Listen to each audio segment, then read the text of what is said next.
Glad to have you back. It is TVC Breakfast, and our first big story this morning is a focus on the push initiatives for peace in the Niger Delta. Right now, recently just back, the acting president who's made a tour of the region recently, and we have with us in the studio a developmental expert, Ayegbeni Omohimi, and also a Port Harcourt studio, if we are there right now, Victor Burubo. He is of a secretary Ijo National Youth Congress. We're expecting him really to join us from our Port Harcourt studio, and via Sky from Benin City, Edo State, is Chris Akiyo. Chris Akiyo is the former president Ijo Youth Council. So let's ask you, Chris, now your take on this recent development by the federal government pushing for peace. Will it be a lasting one this time around? Well, I've always submitted that the struggle to achieve peace must be a continuous one until we eventually find peace, and the path has to be peaceful. The acting president's move is something we at the level of PANDEF and youth leadership had clamored for. If you remember, there was a time where the federal government was saying that they didn't know who to speak with, and that prompted a couple of us to say, well, you can't say, in fact, I was in your studio saying that you cannot say you don't know who to speak with. Go check history, you see those who have led the path to creating the peace that is being enjoyed. And I'm sure that with what he's doing now, chances are very clear he's going to be able to win the confidence of the people. For instance, because he's been able to visit some of these communities, take Delta Axis, for instance, he was able to say, look, the Maritime University, which was an issue of contention, should be put to rest and then be allowed to run. That was a statement, policy statement he made, because he saw the need by being there firsthand. Recently, again, he's ordered the return of the traditional relic of the traditional palace in Baramatu. Now, you can't stay in Abuja and think you can fix the Niger Delta issues. So most times, we encourage leaders to go to the areas where issues have risen from to see firsthand what it is. And this visit, for me, it's a welcome development. It's going to allow Mr. President or acting president to take informed decision on the issues of our Niger Delta. It's not a waste of time. It's the best thing that can happen. It will also allow government to take issues on even the issues of security, because the approach which the military seemingly offers to the government may be very different from what the acting president will be seeing now, and will therefore cause him to advise Mr. President what line of action to take in dealing with the issues of the Niger Delta. All right, Victor, let me stay with you here on this. Because I even in the studio earlier talked about the fact that there needs to be more maturity amongst people in the Niger Delta, and he's beginning to see that now. When it comes to fragmentations within the Niger Delta, we have the Urobo, we have all of these people trying to agitate. Do you think that there's a conflict between ethnic groups within the Niger Delta that is hampering the free flow of trust and dependability from the federal government in the Niger Delta?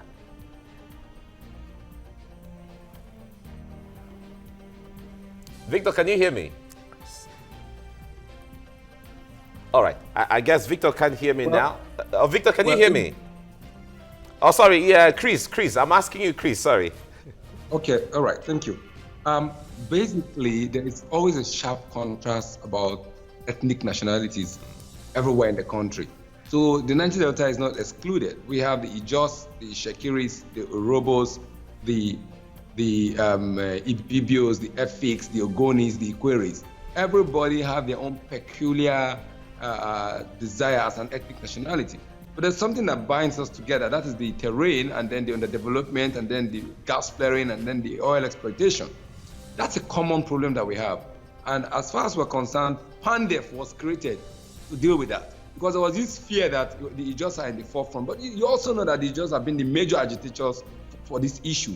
And next to them is the Ogonis on the issue of our development. So it's not that the Ijos are trying to subsume others. It's just that they've been very vocal. We have been very vocal.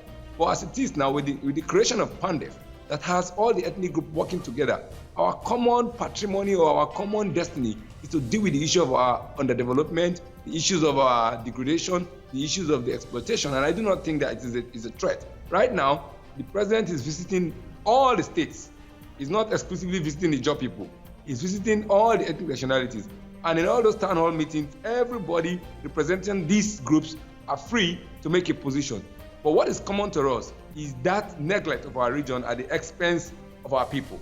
And I'm very sure that he's dealing with that now. All right, Ayegbene, let's talk about some policy statements made by the Vice President the course of his tour to the Niger Delta. He said that the development now, the drive now will be community-centered, not just stay in Abuja and talking, and they will work with community-bearing states, I mean oil-bearing communities to facilitate development. Will that work? Well, you see, I'm here to talk about solutions. I'm not here to be talking about agitations again, because those of us who might not be judges and all the other these things, but have been involved in the Niger Delta issue, will discover we are behind as far as thoughts are concerned, development thoughts. Community, yes, it will be a very good development. But let us not deceive ourselves. Let us not deceive ourselves. You see, we must also have the desire to be developed. It is one thing must we concentrate on one resources we have alone and then do all we have around those resources? No. The community itself must be ready to be developed. What are your destinational aspirations? These are the problem of the Niger Delta. It has not been spelled out. We just want people to come in. You understand? We must intellectually engage our resources first of all. So if you don't stand for anything, you fall for everything. You fall for all right, everything. so they bring in this development, and at the end of the day, you say that's not what you want. That is not what you want. What you want. Is that the case? No. What I'm trying to say is this: yes, development must be driven by us, by our resources, by our intellect, and in our image and culture. We are the only one to redefine what we want. Not nebulous states. You understand? What does the community want? What can we really do with our oil resources as a primary resources? But when they talk about... Wait, Mike.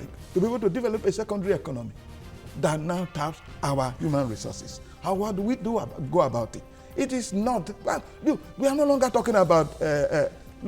beyond building bridges, roads, we as human resources. You understand? For me, you understand? You see, baby feeding me is no longer what I'm interested in. I need to be able to have grown past milk. I need to be able to engage myself. I used to hear some of our brothers. We talk. I was discussing with my brother Evans, and that which is the most important person I respect in the Niger Delta. Now, you see, this is not about coming to give us because we own it. And that is why I'm saying I'm happy of the level of maturity. And Chris is one of those people. Right from the beginning, I used to respect because he tends to be clear-headed. You see, we need the community itself. What do we need? Must we be, if you provide us water, will that sustain us? You understand? What are our needs? What our destination? What do we want to do? Now, if you go to the riverine area of the Niger Delta now, it is Ghanaians that are coming to fish in the high sea. You see, there is the Ghanaians? At the end, you understand? And we need to already define. What are we going to do?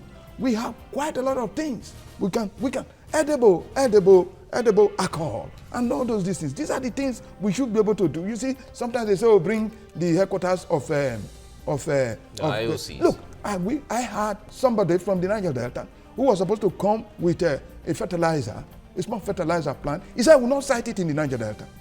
Let me tell you, people, you see. And he's from Niger Delta? He's from Niger Delta. And we are fighting now. Amaka is my witness.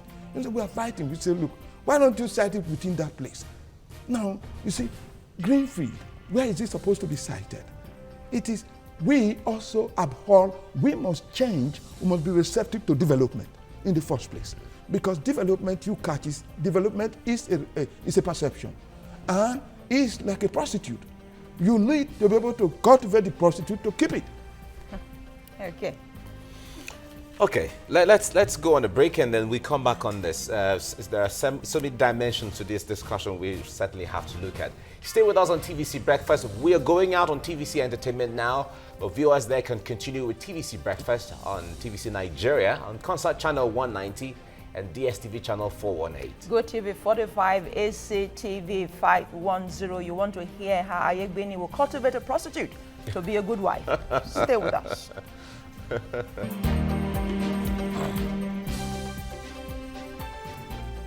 All right, thanks for staying with us on TVC Breakfast. We've been looking at the Niger Delta. There is a push for peace in the Niger Delta so that business can flow, so that the development, the actual agitations in the Niger Delta can be met, where we can see real growth going on. Now we have a fresh perspective apart from agitation in the Niger Delta. Ayegbeni Omohimi is here saying that there has to be a paradigm shift in the way that Niger Deltans reason. You don't sit down to be spoon-fed continually, but I know other people have always had differing opinion, but that's a new vista to that. We have him, Sir Ayegbeni Omohimi, a development expert, here with us in the studio. We also have a former president, Youth Council, Chris Ekio, joining us from Benin City on Skype. We have Victor Burubo, the publicity secretary for Ijaw National Youth Congress, joining us on phone from Port Harcourt. Now, I think we have Victor on there. Victor, it's good to have you join us. We've been trying to link up with you all the while. But before I ask you any question, let's give some background to what we are discussing here so that you can follow. Now, let's give a background to the story we're talking about in here. Now, the Niger Delta region covers about 70,000 kilometers and makes up 7.5% of Nigeria's landmass. And the region consists of Bayelsa, Delta, Rivers, Abia, Akwa Ibom, Cross River, Edo, Imo, and Ondo states. It is strategic to Nigeria's socio-economic development because of the abundance of crude oil in the region. Despite the obvious wealth surrounding the region, it is still largely underdeveloped due to the degradation of the environment. Let's give some background to what we are discussing here so that you can follow. Now, let's give a background to the story we're talking about in here. Now, the Niger Delta region covers about 70,000 kilometers and makes up 7.5% of Nigeria's landmass. And the region consists of Bayelsa, Delta, Rivers, Abia, Akwa Ibom, Cross River, Edo, Imo, and Ondo states. It is strategic to Nigeria's socio-economic development because of the abundance of crude oil in the region. Despite the obvious wealth surrounding the region, it is still largely underdeveloped due to the degradation of the environment by oil exploration. So what are the issues seeking address in the Niger Delta region? Now, the environmental degradation of the region due to oil exploration activities, compensation for ravaged communities, resource control and development, so the region can compete with major cities in the country. These are some of the agitation over the years. Now, since the resurgence of militant activities in the Niger Delta, the federal government had made attempts to negotiate with the restive youths several times. Now, in November 2016, President Buhari met with leaders of the Niger Delta region in a bid to finding solution to the region's crisis. The leaders presented a 16-point demand to President Buhari, saying that their proposals will help restore peace to the troubled region. Top on the list of the demand was the relocation of the administrative and operational headquarters of major international oil companies, that's the IOCs, to the Niger Delta region and prompt take-off of the Niger Delta University. They also demanded the clean-up of other communities affected by spill outside from Ogoniland.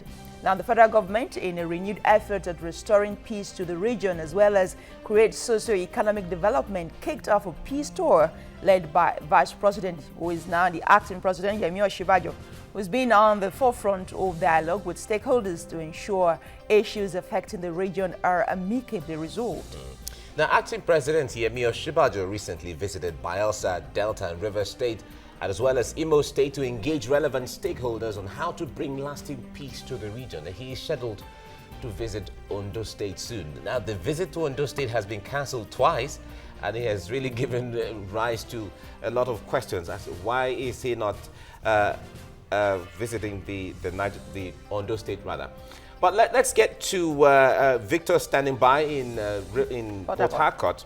Victor, now the agitation over the years has been part of what we have talked about. Develop the Niger Delta, pay compensation, relocate IOC's headquarters to the Niger Delta. Now, there's a new development Sir Aibenyo Mohimi has brought in here. He said the Niger Deltans, generally, they have to be a little more circumspect. They have to think beyond the issue of give me because it is mine kind of thinking, where they look for what to do to ensure that they take their own destiny in their own hands, even beyond the issue of oil. What do you think? Well, first of all, I want to say straight away that the Niger Delta people have always been mature. From the 30s and 40s down to the 60s, with our leaders such as the late Harold Dapabirie, we have always been mature. Mostly, the visit of the acting president is useful to the extent that there was more dialogue. But nothing new was said in that visit. And as far as we are concerned, up till this point, government is more concerned about settling agitators. Anytime they see somebody who is threatening the flow of oil, settle him, dialogue with him, talk with the men who are powerful. And the impression is therefore created that for government to speak with you, you have to be an agitator. You have to take up arms, which is very unfortunate. It is saddening, to say the least. What we need is more than a few elders going to Abuja to ask for an oil block. That's not what we need. Even the relocation of headquarters of any oil company and all that is well, it is good, but that is not the solution to the Niger Delta problem. So far, we have had stopgap measures, firefighting measures. What is the blueprint of the government for developing the Niger Delta, especially? Oh, okay. We seem to have lost. We have the signal issue there, but we'll have to fine-tune that to have. Okay, Victor is back now. Go ahead. Good. So, what we really need now is for government and the people to sit down and dialogue. When I say the people, I don't mean politicians. When the president came to us, it was seen as a government affair. Governors spoke, legislators spoke, and then a few selected people. In Port Harcourt, they gave chance to one representative of ex-agitators, one representative of women. I think the government should speak with the ethnic nationalities, Ijaw National Congress, Mbong Parawa Ibibio, Mossop, Obako Ekwere, the UPU. These are the people to talk with without the stifling presence of politicians who have a lot to protect for themselves.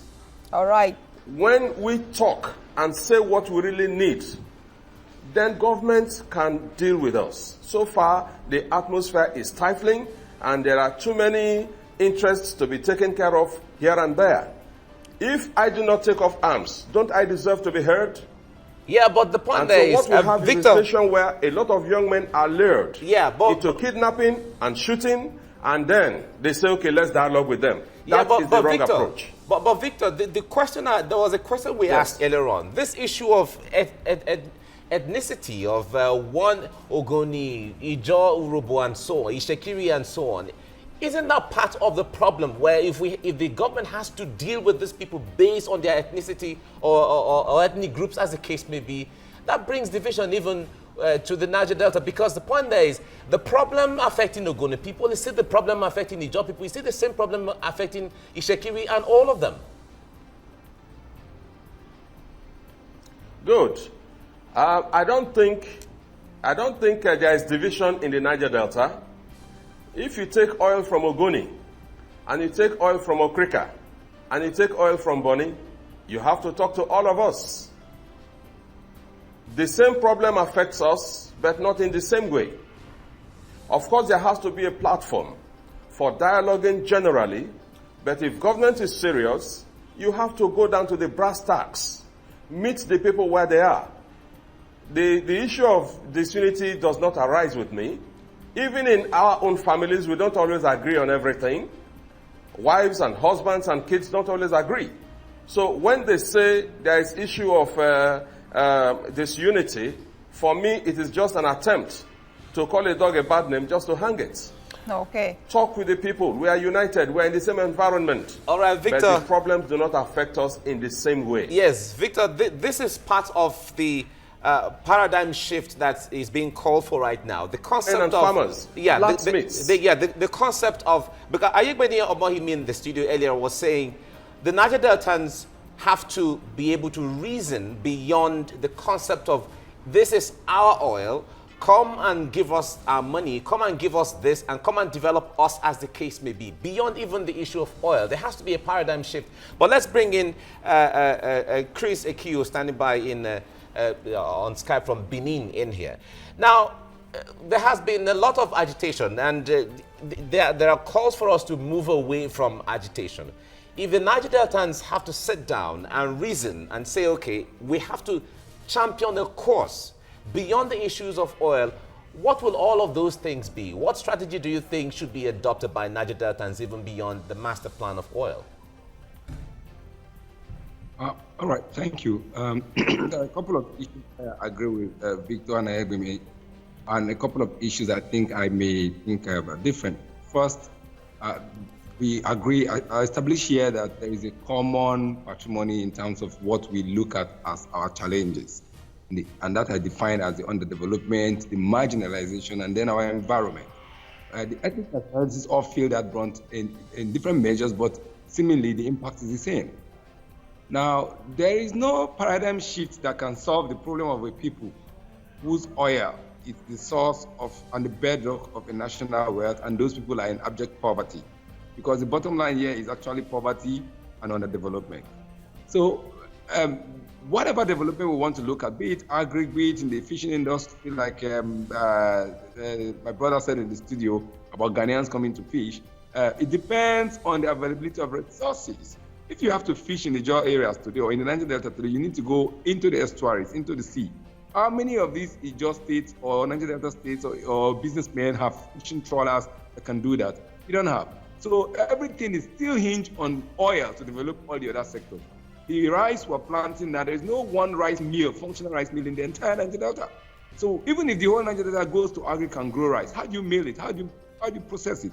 Someone has to buy it in Lagos or in Kebbi again to process. So what we're saying is that use the oil resource now to develop the Niger Delta region such that in 10, 15 years, it is able to run on auto with so many other sectors. And that was not done in the last 50 years. That's why we're where we are. If the refining sector was functional in the Niger Delta, we have about 6 refineries. We will automatically have 6 petrochemical industries, probably have 6 gas plants that are functional and distributing energy, not only to the Niger Delta, but the entire country, and we create jobs. Now, that is why in Pandef we said you need to relocate the headquarters of the multinationals. You know, unless they are sitting within the premises or premises of where they are operating, they will really never invest in that region. They invested in Lagos. Go and look at Lekki. Why did Dangote move a 500 million barrels, the 500,000 barrels a day refinery to Lekki when he would take the oil from the Niger Delta? It's because these oil companies have settled Lekki in such a way that Lekki is not the new hub. We are saying that unless they sit in the Niger Delta and create those hubs with their money, oil money, Niger Delta won't have a way. When the vice president came to Bayelsa, the current vice president was very specific. We have the brass LNG that has been abandoned that can create up to about 11,000 jobs.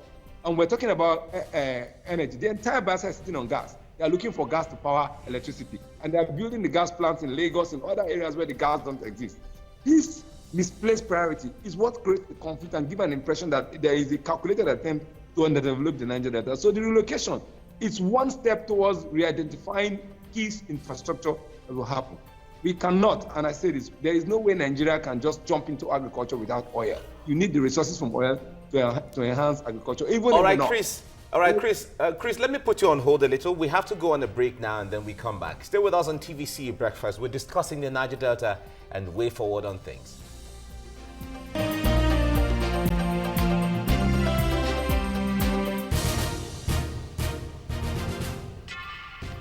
Right, if you're just joining us, you're watching TVC Breakfast. We're discussing Niger Delta, and we're looking for a way forward in here, ensuring there's peace so they can attract a lot of direct investment, whether foreign or local or domestic investment into the Niger Delta to change the situation in there. We have Sir Aigbeni Mohimi with us in the studio. We have Chris Ekio with us on Skype from Benin. We have Victor Burubo with us from Port Harcourt in our Port Harcourt studio. Now let's bring in Foladele to give us a perspective on social media, what people are saying about the Niger Delta right now. Fola, good morning. Good morning, Mike. Good morning, Busalami. Good morning, Aigbeni. Good morning, Chris. Good morning, Victor. We have a full house. It's a full house. It's a full house. Yes, but very interesting conversation. I should let you know before I go into the tweets that Nigerians are not only talking about the acting president's efforts to push for peace in the Niger Delta, but they're also talking about his efforts generally and his performance thus far. So let's check out some of these reactions.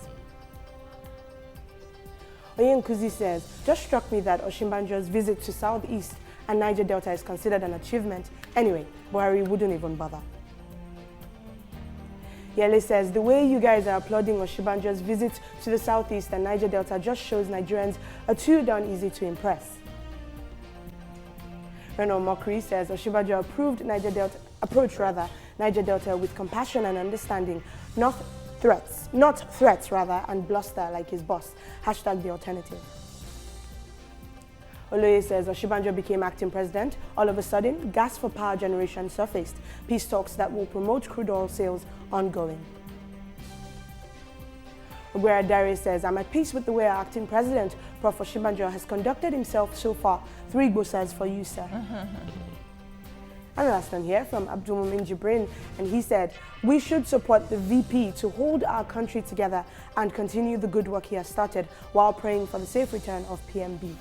Okay, Aigbeni. So we've heard Victor talk, we've heard Chris talk, but I want to hear from you. I know you said you didn't want to dwell on the problem, but you want to dwell on the solution. So let's talk about, people talked about applauding the acting president a little too early. Do you think Nigerians are applauding him too early? Do you think that that he's on the right track? How would you rate his push for peace in the Niger Delta so far? Look, I don't think there's anything I got to say here. He's just doing his duty, and that is why he's the acting president. So what is there? Please, leave me, give me a break there. Okay. You understand? So what I'm here to talk about, Okay, all right. you understand, is the issue of we, the Niger Delta people. The Osinbajo is doing his duty. Okay, so what would you like to see? You say what? What would you like to see the acting president do in that region? What is he doing? Why are you applauding him? He's already doing his business. So let's take Niger Delta forward. All right, let's redirect this question now. Victor, just a while ago, Foladele, you'll be fine there, right? Yeah, I'm all right. Okay. She's fine, of course. Just a while ago, Victor said that the government, the acting president, is meeting with some selective people, and that it's not a wide-reaching consultation. But the NNPC begged to differ, that they recorded between December and now some 58 decrease in terms of pipeline sabotage and vandalism. Something must be working somewhere. Yeah, well, something is working. But I'm asking you, what is that what is going to help my Niger Delta people? You see, let's get out of this mentality of what I call the con man mentality. In Niger Delta, you gave a graphic description of the coastline of the Niger Delta. Lagos State is only controlling 7% of the coastline, and Lagos State controls almost about 76% of the marine and maritime activities. Give me a break. What is wrong? Now, why are we south-south? A geopolitical zone? Tell me, when each one of the governors who is ready to give out his position to a geopolitical one regional governor or what have you, please. We are supposed to be an economic binary to be able to exploit our natural resources. Now, when we started, some few of the governors knew what they wanted. Like Lagos knew what they wanted. Now, Duke concentrated on ecotourism. Then you saw Ibom Power came into being, and Amoku and Trans-Amadi power stations. These are economic activities. Now, what happened? Why the Niger Delta people knew Nigeria wants refined products. We have the capacity to be able to do things if we want to refine. Why not we, the government of the South, and get involved in refining activities? You see, these are the things that bothers me. You understand? And what are we? Oh, we are looking for a nebulous power from the center to come and do these things. Look, we have to first of all engage ourselves. Engage ourselves. Do the little we can do. If we do not prove it in our local community, who is coming to prove it for us? For heaven's sake.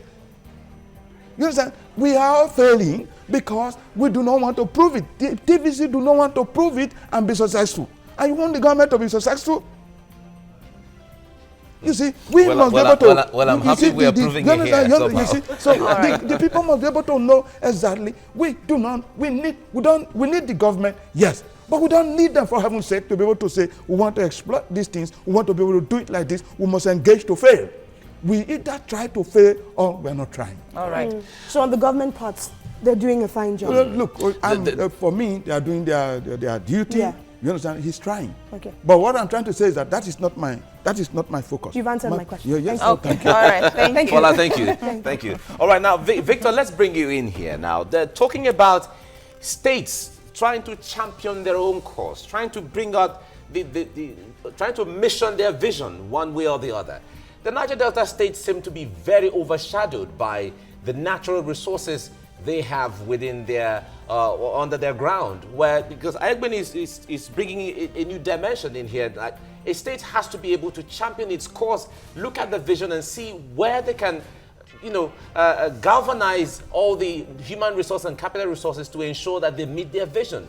When it comes to Niger Delta states, for instance, do you see them doing that in practical terms?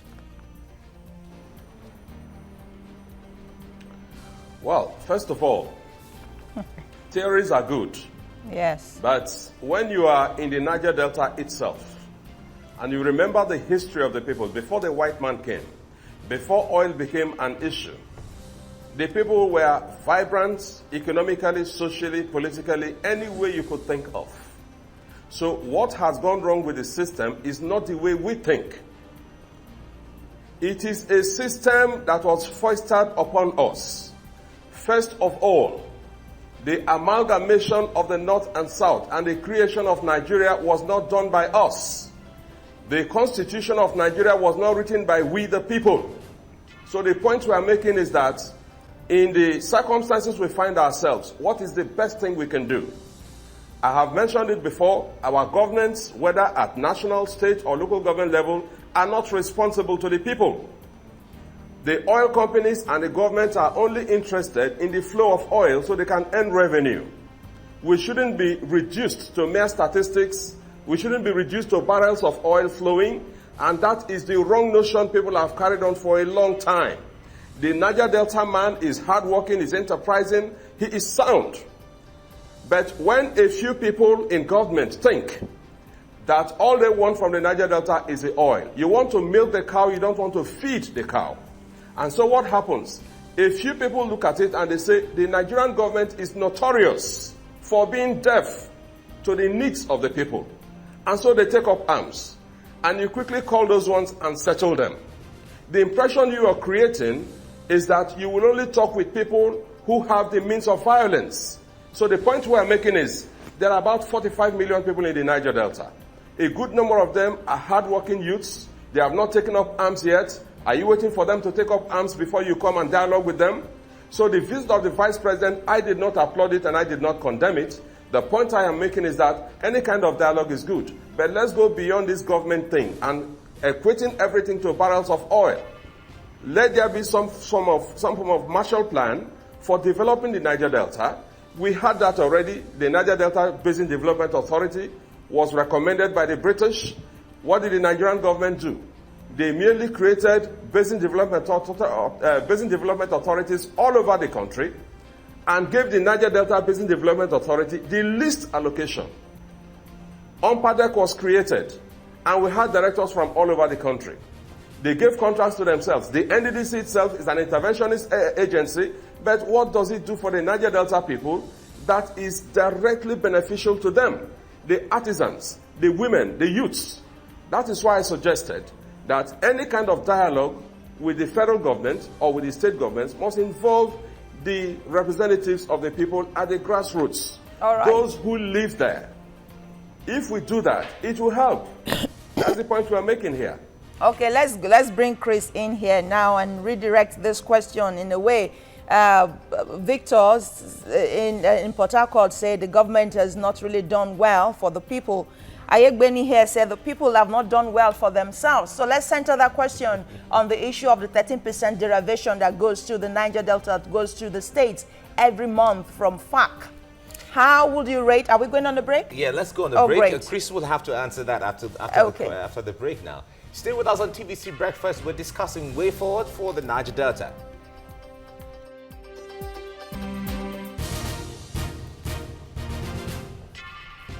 Glad to have you back. It is TVC Breakfast, and we are still looking at the initiatives for peace at the Niger Delta. Victor Burubo is with us in our Port Harcourt studio. Ayegbeni Omahini is here with us, an expert, an economic development expert, and we have Chris Ekio via Skype from Benin. Chris, the question was to you. Let's find a middle ground. The government has not done enough. The people has not done enough for themselves. So what happens to the little money that you even get, the 13% that is constant every month? All right, thank you. I'd like you to just listen to me carefully, because I'm going to take you a little bit through the path of what is happening. If you listen to both Victor and Ayegbemi out there, you find out that there's the blame game again.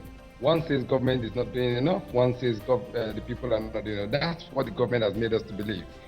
Set the pedestal and the stage for us to keep blaming one another and go around cycles, so government can continue to take oil and enhance its capacity to do what it wants to do where it chose to do it. The fundamental is that if things are, if you don't, when wood fall on wood, when wood fall on wood, you need to take the wood that is on top off first before you can take the one at the bottom. Like Victor rightly said, when oil was discovered and what is done in Aberdeen or in Texas is what has been applicable here in Nigeria, we won't be where we are today. But the focus was take oil, sell crude, make money, and then use it for whatever you want to use it for at the expense of the people where you're taking the oil from. And that's what stimulated the crisis. Now, 13% is a blackmail. To build a kilometer of road in my village, Patani, which is semi-urban, which is semi-upland, will cost you over 200 million if you must build a standard road. But to do the same road in somewhere else in the Middle Belt probably cost you below 50 million. So development in the 6 is different. Now the entire Niger Delta is entirely swamp. It's entirely swamp. To build an airport in Abuja and to build one in Yenagua, you will find out that the price in Yenagua will triple. The same standard airport will triple. Now to build a 3-bedroom flat in Baramatu and to build one even in Warri, to build a kilometer of road in my village, Patani, which is semi-urban, which is semi-upland, will cost you over 200 million if you must build a standard road. But to do the same road in somewhere else in the Middle Belt probably cost you below 50 million.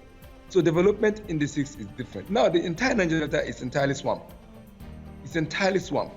To build an airport in Abuja and to build one in Yenagua, you will find out that the price in Yenagua will triple. The same standard airport will triple.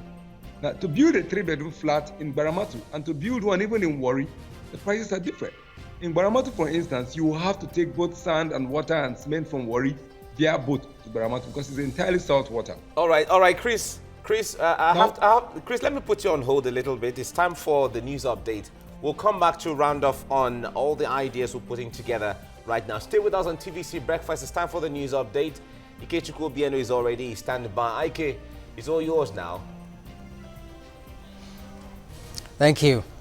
Our German archaeologist Professor Peter Brunage and his associate Johannes Boringa have been abducted by gunmen at Janjela village, that's in Kagako local government area of Kaduna State. Professor Brunage is the leader of a 4-man team from the University of Frankfurt, Germany, working on the relics of Nok culture in Nigeria.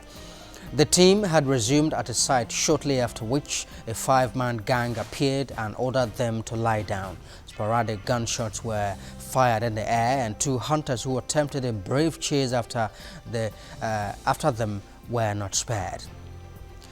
Now, the death toll in herdsmen invasion of 3 villages in Kaura and 1 in Jema local government area in Kaduna State has now risen to 26. This follows the recovery of 5 more corpses in the area. Meanwhile, the Inspector General of Police, Ibrahim Idris, has ordered the deployment of special forces to troubled spots in southern Kaduna. They have a mandate to push out perpetrators of the violence and restore peace in the area within the shortest time. The police boss has further directed an aerial surveillance of the place. This, according to him, would detect movement of criminal elements who are usually responsible for attack on remote farm settlements. Meanwhile, the House of Representatives says that it may veto the amendment bills not signed by the acting president, Yemi Osinbajo, but House Leader Femi Gbajabiamila had lauded acting president's decision to withhold assent to the bills. The Speaker, on his part, has mandated the House Committee on Justice and other relevant committees to look into the authenticity of the rationale given by the presidency and advise accordingly. Well, that's the update. Now back to you. Thank you, IK, for the update.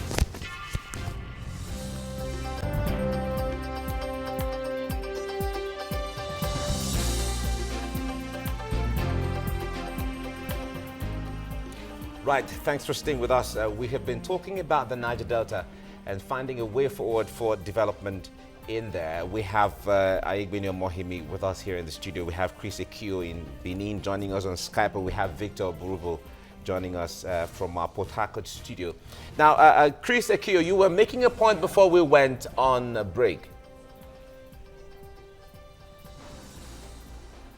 All right, as I was saying, so the country is to tell us about 13% derivation. Are you with me? Yes, go ahead. 13% derivation as if it's such a free gift. It's not a free gift. The Constitution says not less than 13% of oil resources from the region be plunged back to the infrastructure development of the region.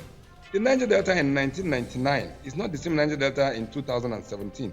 So definitely there have been some activities of development, maybe not as commensurate as the amount of money being received by the states, but that is also a national issue.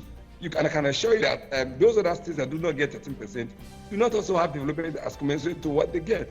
There is some thievery going on or some corruption going on in the system.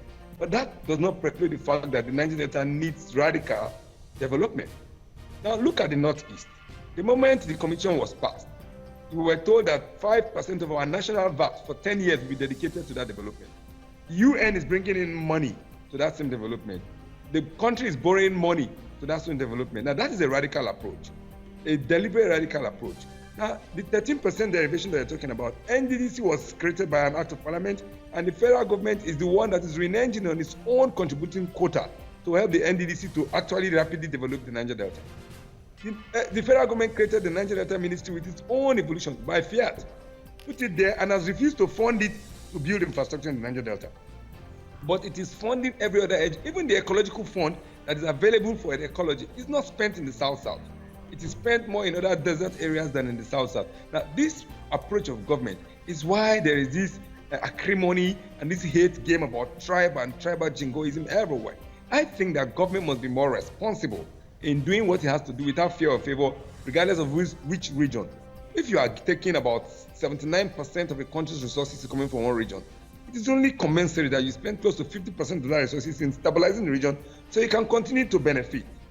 What I'm telling you, and why I'm encouraging Mr. Vice President or Acting President to visit, is that if you take a cursory look, a critical look at the areas where oil is coming from, you will weep for the Niger Delta. I'm not talking about Warri, Abuja, Asaba. All those are city centers where state government has spent 30% in developing. I'm talking about areas, Soku, Age, Ekrenkoko, the areas where the oil is coming from. Abare. These are towns where the landslides are destroying people's farmland and homes, and no money is being spent to reclaim those lands. So 13%, will not even go anywhere. It's just a tip of the iceberg. All right, Okay. Chris. All right, Chris. Yeah. We must do something. All right, Chris. Thank you. Thank you for your contribution there. Let me get to Victor for your final reaction. Now, there is so much attention on what the federal government is not doing, what the federal government is supposed to do. And we know that if we put all the states in the federation on a platform, the Niger Delta states get the highest allocation. Even though Chris earlier gave us a statistics of the fact that it costs more to site anything, to build, to develop, or construct anything in the Niger Delta, which is true. But the point there is, we're looking forward to a way forward in here. Questions are now asked as to what the state governments are doing with the resources they're getting in matching that with the development and constructions in the Niger Delta. What do you say about that, Victor?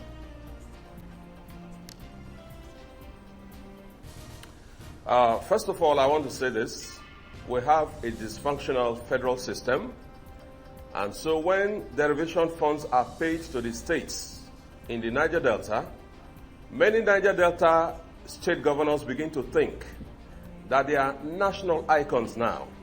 They use the same resources to fund their own political parties and try to bribe people at the national level to become either president or vice president. Everybody knows that. So if it does not get to the people, it means it was not sent, if you look at it from the people's perspective. Now, talking about what the people should do for themselves. If I am a fisherman and I belong to a fishing cooperative and I have a cold room in Port Harcourt, for instance, and I wake up one morning and I find that my canoe has been sunk by a shell boat, and when I hire another boat and go fishing, I find out that there is slick on the river and I can't fish, what more do you want me to do? And so a lot of our people are agitating to be given attention by the governments and the oil companies, but there are a few who have taken up arms. And unfortunately, the government is talking with only those who have taken up arms. That is our grouse. Of course, we need to do more for ourselves, but if you just say we need to do more for our people, for ourselves, just on the surface, you seem to imply that we are lazy people. We are not lazy people. Niger Delta people are very enterprising, so what we need is some kind of Marshall Plan. Begin to solve the problem before it arises. If you talk to only those who have arms or the controllers of strong men, you give the impression that all of us should go pick up arms before you can talk to us. Okay, and that Victor. would be a very unfortunate thing indeed. All right, thank you, Already Victor, the Niger Delta is a total fiasco. All right. Thank you so very much, chaos. Victor. Thank you, Victor. Victor.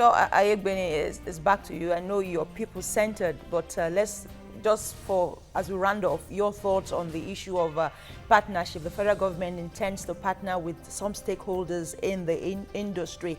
And just recently, there was this Nigerian natural gas issue where the act does not even allow them to pay taxes, where they are meant to give a percentage of their income for development of the Niger Delta, and they are not doing that. Thank you so very much. I want to say the issue of the derivation is a blackmail against the people of Niger Delta. It's an insult based on what the people are suffering.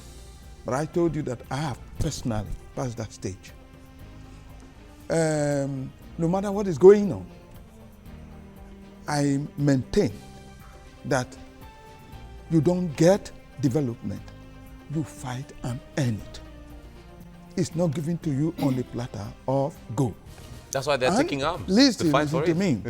And I have never seen anywhere in the world, as a development expert, where arms settles the case. People always go with their brains. It is when people engage their immediate environment, they begin to see what they have and what they don't have. What you need, you see, it's just like this recession. Nigerians don't see it as an opportunity to spot needs and to be able to satisfy that need. They're talking their kingdom come. So the Niger Delta, we have suffered what I call intellectual drawback. Let's engage ourselves one more time. By the time we are able to be engaging ourselves one more time, looking at ourselves with pride, with everything that we have available, instead of this medicanting attitude. Let's quickly touch on the question, sincerity of the of industry, purpose. the partners, You understand? the partners that the government wants to work with. Look, we did a presentation somewhere, and the British embassy, we didn't even know that the British people were sitting down. They called us later and said, oh, let's give you a dinner. And they said, give us your receipt of this edible. We said, no, this is the Coca-Cola don't give us receipt. You understand? So let's keep this one for ourselves for the meantime. In Niger Delta, people are quite innovative. The failure is not only of leadership, it's of the people themselves. But when you talk about Nigerian state has failed the Niger Delta. That is not that is not in contention at all. But you see, what you need to be able to say, this is what I want, and you are doing it. And then you come tomorrow and say, oh, this is what you are doing, and this is what I'm going to add. Let's go into economic adventurism. You know, that is all I'm saying. Like Lagos is taking its own destiny in its own hands. Lagos is taking away most of what is supposed to be happening in Niger Delta, because those of us who have the money, we come to Lagos to put it here, and we will not provide enough of security. We are the security of our region. It is only when we have peace within ourselves that people will come and join us with that peace. It is not those people who carry gun. I quite agree with Toborobo. Okay. You understand? I quite agree, and even with Chris. All right. I knew Chris internally will understand what I'm talking about. Okay, well, but we have to end this right now. Sir Ayegbenio Mohimi, development expert, thank you for coming on the program. He didn't answer the question that was posed to him, really, on the issue of partnership and the sincerity of the industries to work with the government. Well, pay what they're supposed to pay. We can't exhaust. We can't exhaust everything. No. I just want to let me chip in there. But we've really ended. Okay. Thank you very much. We have Chris Ekio on Skype joining us from Benin, former President Ijaw Youth Council, and the Publicity Secretary of Ijaw National Youth Congress, Victor Burubo, joining us from our studio in Port Harcourt. Gentlemen, thank you very much for coming on the program. Thank you, sir. Thank you very much. We go on a break and then we come back to discuss our next topic. Stay with us on TVC Breakfast.